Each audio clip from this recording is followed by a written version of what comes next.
Salut, C'est Princesse Leia, pour BGP musique. Live.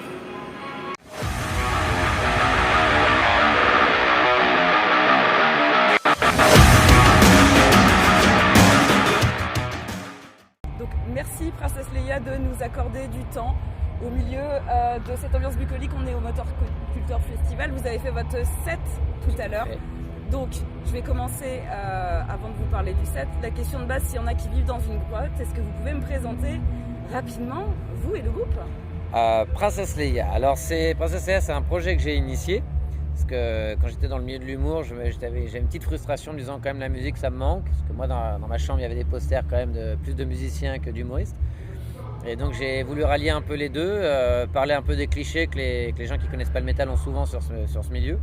Et donc j'ai proposé à Dedo, parce qu'à l'époque on jouait sur un plateau d'humoristes que Xavier organisait d'ailleurs, je lui ai proposé ce que j'ai vu qu'il savait chanter. Et puis Xavier il a dit moi je fais de la batterie. On a fait oh bon. Et il se trouve que c'était un très bon batteur de hardcore. Et puis tout doucement le truc s'est mis en place. Genre tiens, il y a un truc qui naît, on va dire des bêtises, on va faire comme du métal, et puis on va le faire un peu sérieusement quand même, parce qu'on n'a pas envie de passer pour les humoristes qui gratouillent 2 secondes, et voilà. Et puis on a fait des petits tests, des 15 minutes par-ci par-là, et les retours étaient tellement bons qu'on s'est dit allons-y quoi, essayons. Et puis du coup on en est là. Du coup, vous aviez quand même le point commun de la musique métal, ou vous venez d'horizons musicaux un peu plus différents C'est quand même Tous un peu, ouais. On écoute tous de tout. De toute Ouais. manière, on a une culture musicale qui est très la disco, de la funk, même du rap. Enfin, on écoute vraiment tout. Mais après, c'est vrai que le ciment de Princesse Leia, c'est parce qu'on aime les choses qui vont vite. Globalement, on est très punk. Ouais. On est très punk californien. C'est là où on se regroupe un petit peu tous. C'est que voilà, c'est des rythmes qui nous parlent. D'accord. Donc on l'a dit, on est au Motocultor, c'est le 2e plus gros festival métal de France. Il était réputé à la base pour être plus brutal, on va dire. Il y a des trucs un peu méchants. Ouais, hein. il y a des trucs un peu On est allé écouter un peu 2-3 trucs. Ouais, ça bastonne un peu là. Et du coup, comment vous retrouvez, comment vous avez été perçu sur le set, comment vous l'avez senti en débarquant dans ce genre de festival? Nous on l'a hyper bien senti, ouais. Ouais. C'est que je sais pas si c'est que les Bretons, parce qu'il n'y a pas que des Bretons. Non. Mais c'est hyper festif, et puis il y a un accueil qui est direct. Après oui, il y a ceux qui connaissent maintenant le projet depuis qu'on existe, mais comme c'est une vulgarisation du métal et qu'on joue sur les clichés qu'il y a sur les métalleux, en général c'est un public qui aime bien qu'on joue de ça et qu'on se moque un peu de ce truc-là.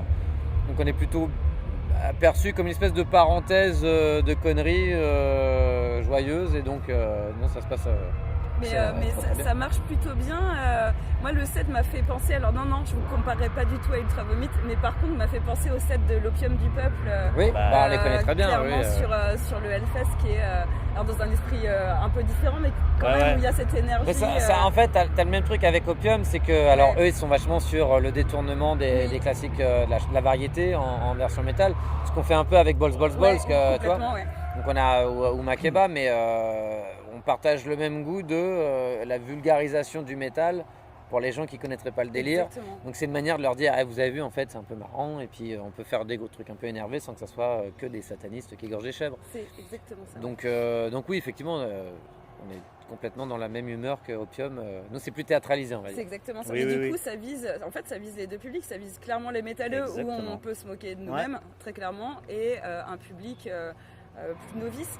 Quand vous jouez votre spectacle, votre set, je sais même pas comment l'appeler en dehors, votre spectacle. Ouais. Du coup, dans le public, c'est plus quel genre? C'est quand même essentiellement des métalleux, via Dedo, Chomsky, ce que connaissent les gens un peu, puis même par rapport à la ZIC, les gens qui vont écouter, qui vont un peu découvrir.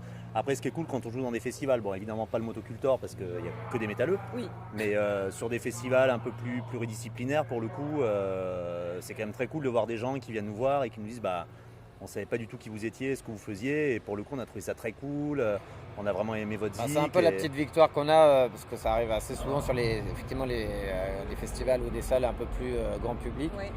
Les gens qui nous disent d'habitude j'aime pas le métal, mais Ouais. là, Là, j'ai adhéré j'ai au truc quoi. Oui, c'est Quand, ça, c'est presque de la pédagogie. en fait. Exactement. on est un peu content parce qu'on dit bon bah voyez en c'est fait ça, on a une ouvert, guitare saturée c'est pas si grave. Exactement. Voilà, quoi. Ouais, mais c'est un peu le fond du spectacle. Justement, donc en parlant du spectacle, est-ce que vous pouvez dire un petit peu votre actualité, ce qui va se passer là dans les prochains mois pour vous? Tout à fait. Et ben là on a encore quelques dates de tournée sur l'automne. prochaine.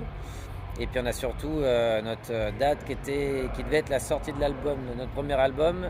Mais bon, avec Et Covid voilà. et compagnie, ça a été reporté. Et on l'a fait finalement le 3 décembre à la Maroquinerie à Paris. Ah, bah c'est intéressant. Et c'est une soirée, en plus, on fait une captation. Et D'accord. on a des invités. On a Brigitte Lecordier, qui est la voix de Sangoku, Exactement. Tipodou et compagnie, qui vient présenter la soirée.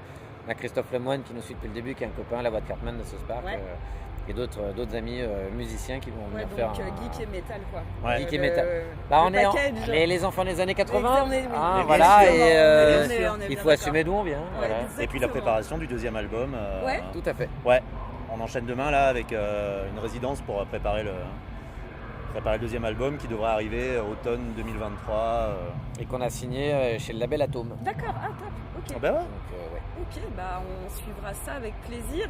Je reviens un tout petit peu sur Fest, vous venez de dire que vous partez demain, mais est-ce que vous avez eu le temps de voir quelques concerts ou pas Alors, du tout? si on a papillonné, on s'est un peu perdu de vue, on est chacun les papillonnés. Papillonné. Oui, on a papillonné. Papillonné, On est Princesse papillonné. Leia, on dit le mot papillonné. On a papillonné. Il y a une scène qui est très très méchante, celle qui est la plus isolée Oui, là-bas. tu l'avais Là, dit, suppositoire la d'ailleurs. elle suppositoire, s'appelle, ouais, la la suppositoire. J'ai vu un truc, j'ai pas retenu le nom, mais c'était vraiment, c'était très agressif. Très agressif. C'était Benighted, ouais. Oui, United, c'est ça. moi j'ai beaucoup aimé certains trucs. C'est très technique, ça joue. Ah ouais, Pour le c'est coup, clair. c'est des. Moi il y a des plans putains de vraiment, techniciens. j'ai bangé naturellement, Ouais. j'ai fait ouais d'accord ça marche Ouais, très puis il y bien. a des moments, on se demande quand même ce qui se passe. C'est vénère, ouais. hein. C'est vénère. Ça passe de quel est le projet? Ah ouais, Ouais, et après ils nous repèrent. C'est ça. mais en vrai non, il y a des très bons trucs. Et là on va enchaîner sur on va aller se faire un petit classico, les Bah grands oui. passes, parce que moi je les ai jamais vus en live. Complètement. Donc justement, pour vous laisser profiter de votre dernière soirée, je vais vous laisser le mot de la fin. Le mot de la fin c'est Punk is not dead. Oh. C'est juste parce qu'on va voir les bons passes que je dis ça. Et alors moi j'enchaîne avec Metal is not dead. Et il y a la musique de Star Il y a Wars. et la Star Wars derrière. On part là-dessus. On est parle là-dessus parfait. sur la marche. C'est parfait. On est forcé de partir là-dessus, donc bonne soirée et à bientôt sur le VGP Music Live. Merci beaucoup.